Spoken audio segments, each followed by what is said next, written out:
This is 911. Do you have an emergency? Today on Rescue 911. Construction disaster. A stick of dynamite explodes in a man's hands. Can rescuers go the extra mile to save a life? Then, hands up! A small-town business meets up with big-time criminals. He said, don't move, don't do anything stupid, and you won't get hurt. Watch as a high-speed pursuit leads police down the path of danger. On Rescue 911.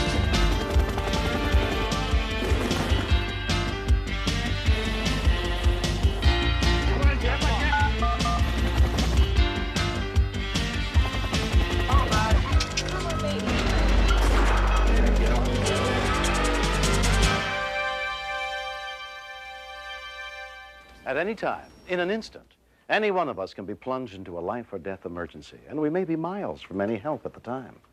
I'm William Shatner. Tonight, true stories of people in danger and the men and women who come to their rescue. We begin in western Washington on August 17th, 1989.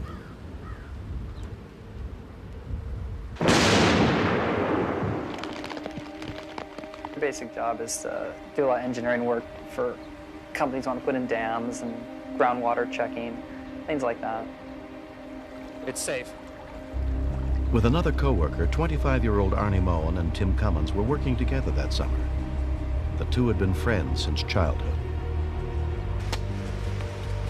It was our first day at this actual site, and basically what we were doing was seismic refractions along the creeks. You set off an explosion, sets a series of sound waves, and it bounces back, and you can tell on your seismograph to a certain extent what's down below the ground. If it's rock or if it's like, mud or whatever. When we have our explosive, we have a cap and we hook it onto our stick of dynamite. And you hook it up to a battery on one end, you hook it up another end, you send a charge through and the cap blows into a stick of dynamite. Clear.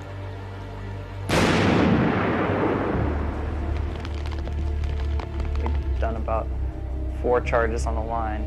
And my job is to clear the way to put in the seismic line. And Arnie's job is basically to handle the explosives.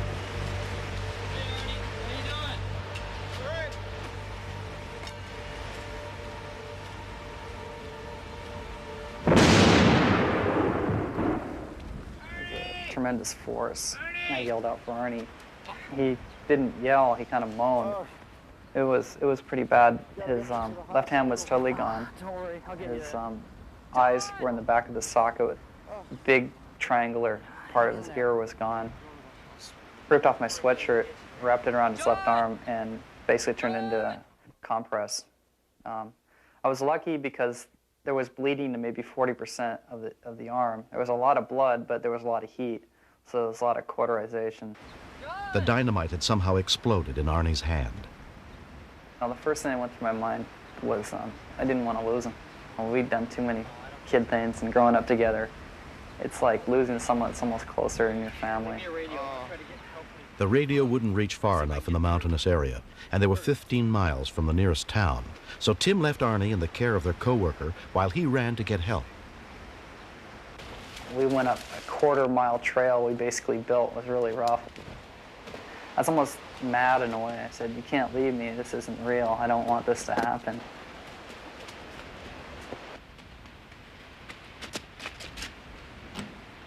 I tried the lock. It takes a couple minutes to lock. They're kind of older locks, and they just weren't doing it.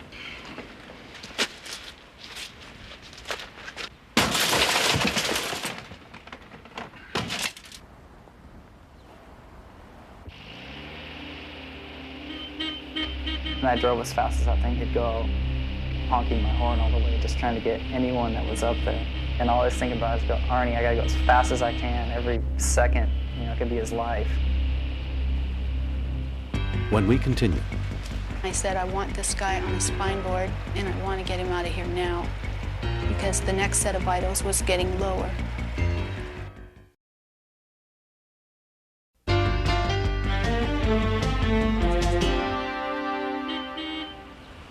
It had been 30 minutes since the dynamite had exploded in Arnie Moen's hand, when his friend Tim Cummins found someone who could call for help. You have a CB radio? Got an explosives accident. 911. The call came into the Whatcom County 911 center at 12:30 p.m.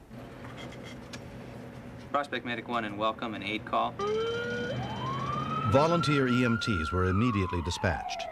Professional paramedics with more training and equipment were called in for backup.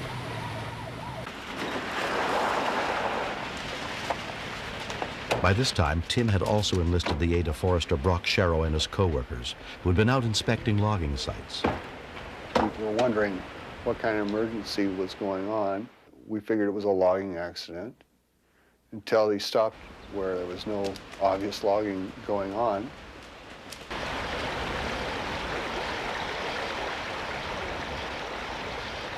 When I got there, I looked at this person and thought that there's no way this guy can be alive.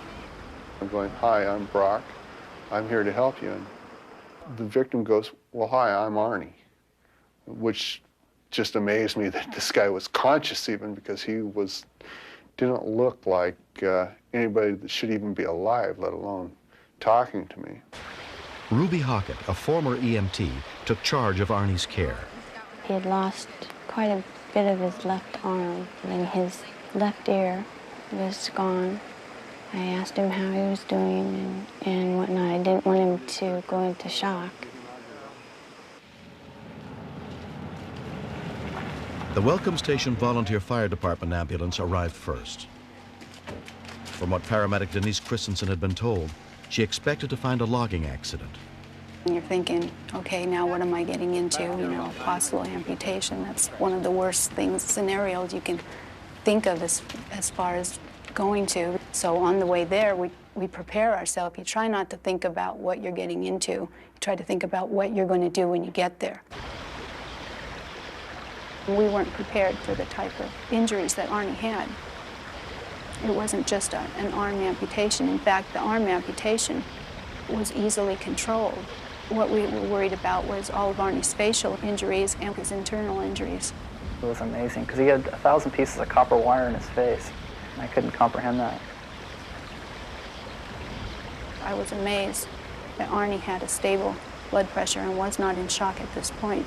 And I said, I want this guy on a spine board, and I want to get him out of here now, because the next set of vitals was getting lower, and Arnie was starting to shake. So you knew shock was inevitable. Within 15 minutes, the Bellingham Fire Department was also on the scene, headed by paramedic Jerry Shear. We had communications with the volunteers on their arrival. They stated they had to go up the creek for about a half a mile or so, and that we would probably need a helicopter.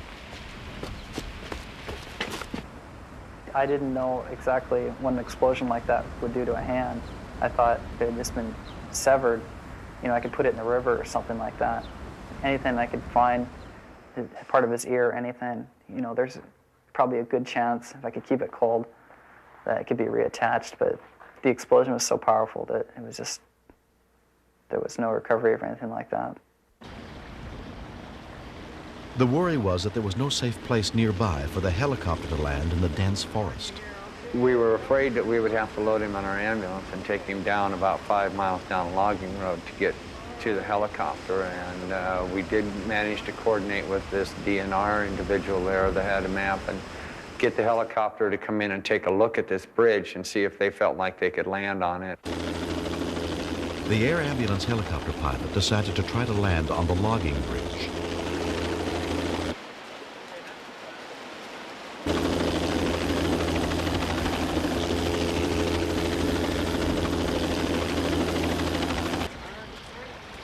Years were going through my mind.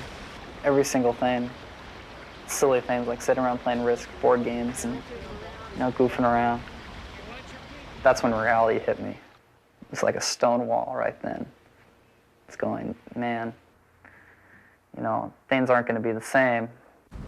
I just almost wanted to be God and put them back together.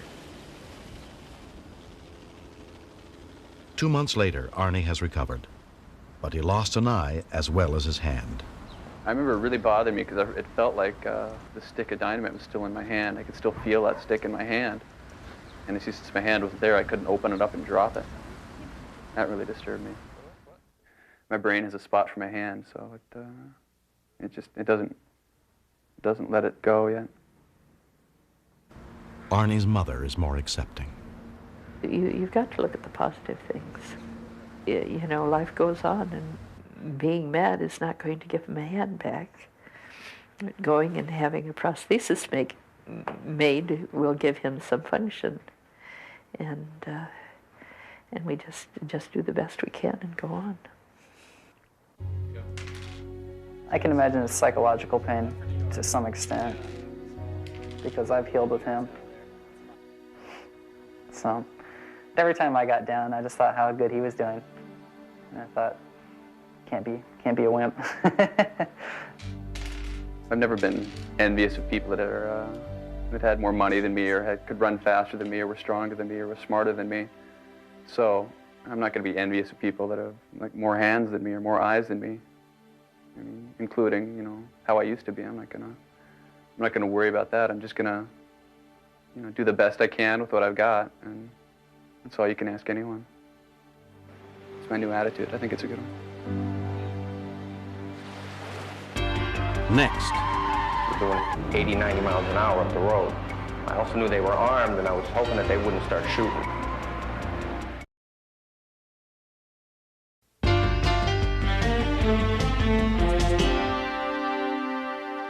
Every weekend, the DeGrazia Winery in Brookfield, Connecticut is open for tasting and tours. Hundreds of people visit the small family-run business each day. In late September of 1988, the DeGrazia family found out that not all their visitors were as friendly or as innocent as they seemed.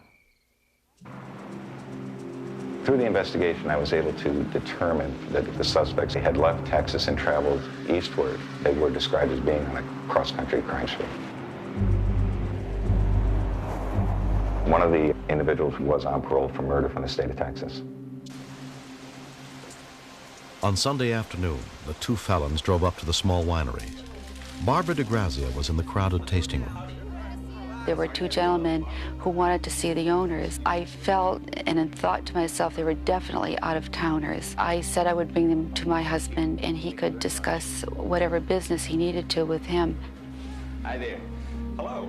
Hi, are you Paul? I was very excited talking to these two gentlemen. One was very articulate and wanted to discuss the possibility of purchasing our wine to be sold and shipped to California. His friend never really entered into the conversation, but kept on looking around the winery. Hey, come with me, we're going to the back room. Oh, thank you. Yeah, why don't you step in now? You bet. You been up here before? No, it's the first time.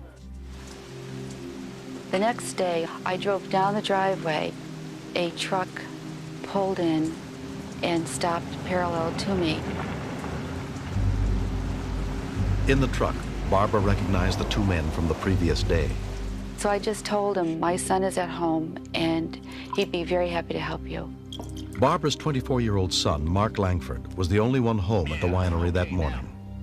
They discussed purchasing several cases of wine.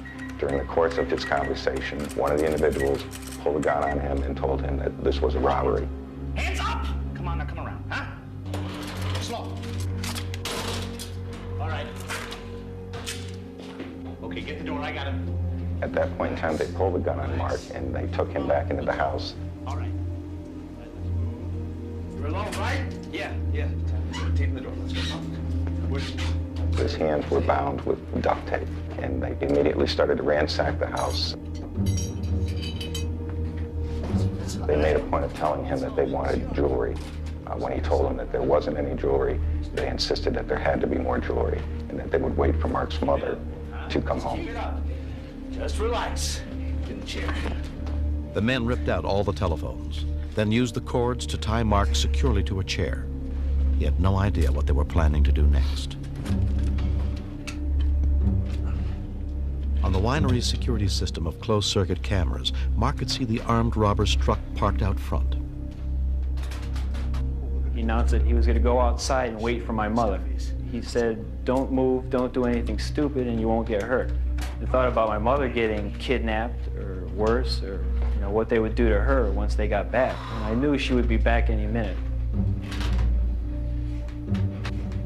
With the rocking chair still tied to his back, Mark managed to get over to the monitor and turn it back on. I saw that their truck was not in the driveway. I just thought the worst. I remembered the upstairs phone. And I thought to myself, this is my only chance to do something. He made his way upstairs and dialed 911. Dispatcher Mike Baldasti took the call. It was about 12:15. Got a call on 911. Person screaming into the phone, "I've just been robbed. I've just been robbed." He went on to state there were two white males, and they drove away in a red pickup truck. Told him, hold on, went over the radio, headquarters all units, at a signal 13, which is an armed robbery. Two suspects heading towards Route 133 in a red pickup truck, possible Texas plates. Brookfield police officer Bruce Scott was the first to respond. On my way to the scene, I noticed that vehicle description with the same two occupants headed past me. I turned the vehicle around, proceeded after them, and they started to speed up.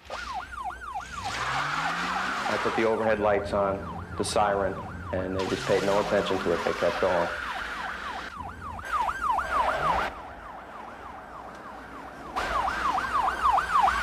We're hitting pretty high speeds. We're doing 80, 90 miles an hour up the road. Thank God people were pulling out of the way because I didn't want to see anybody get hurt. I also knew they were armed, and I was hoping that they wouldn't start shooting.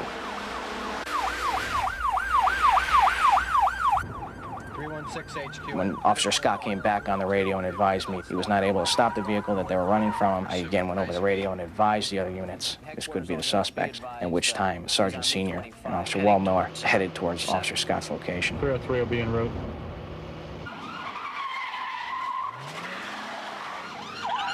All right, Mark, we still have the vehicle on site. We're attempting to stop the vehicle. Mark was on the line with me, and when I advised him that we had the vehicle in sight and we were pursuing it, he seemed pretty happy. He was kind of rooting for us. I was within 10 to 15 feet of them, traveling maybe 70 to 80 miles an hour. It was hard to stay behind them, but I managed. This went on for quite a while until we came to a construction site.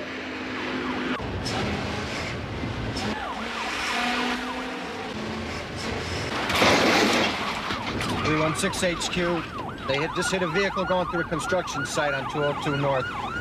Okay, Bruce, I'll be catching up to you in a couple of minutes. I came in right behind Officer Scott, traveling at 70 miles an hour. When you're driving at a high rate of speed, you do get a little bit of a tunnel vision. You're not too aware of the things happening off the roadway. HQ. Roger 316. I notified New Milford Police Department, just north of us, and that we were in pursuit of this vehicle, this red pickup. New Milford officer John D. Giovanni joined the chase. I got a call on my radio that the town of Brookfield Police Department was chasing a red truck into our town. To coordinate the chase across two townships, all information had to be relayed through dispatcher Baldasti. I was constantly advising the dispatcher as to my location at all times so that they could let New Milford know where I was and also let my fellow officers from Brookfield here know where I was. But because they couldn't talk to each other directly, valuable time was lost.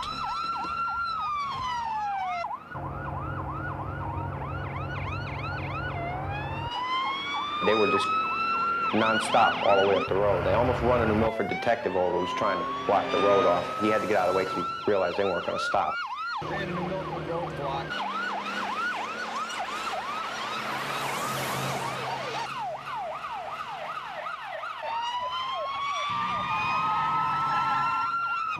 The chase became extremely dangerous to anybody in the area, as well as the officers and the occupants of the truck.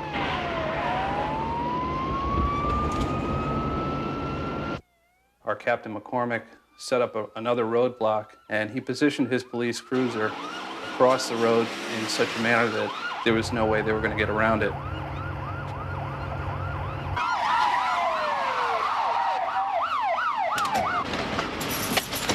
Put your hand out the window! Put your hand out the window!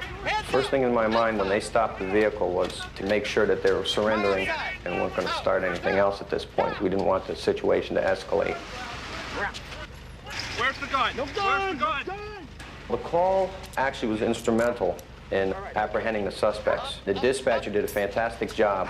He got the information and gave it out over the air immediately, and that's what led to the capture of the suspects. Yeah, John. Oh, that's great. I think Mark should be credited. He acted very bravely in what he did.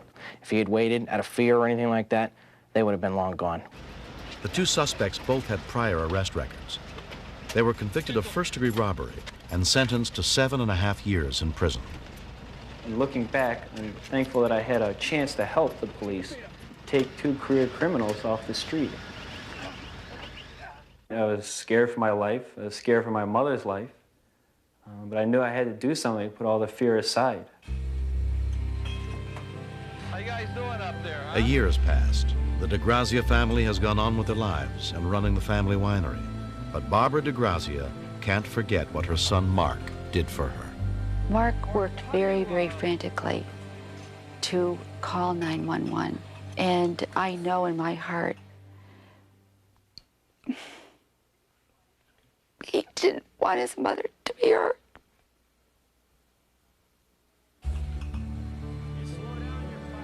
When I think about the bravery Mark showed during this incident, I feel very, very proud of him, and it warms my heart. I love him for that.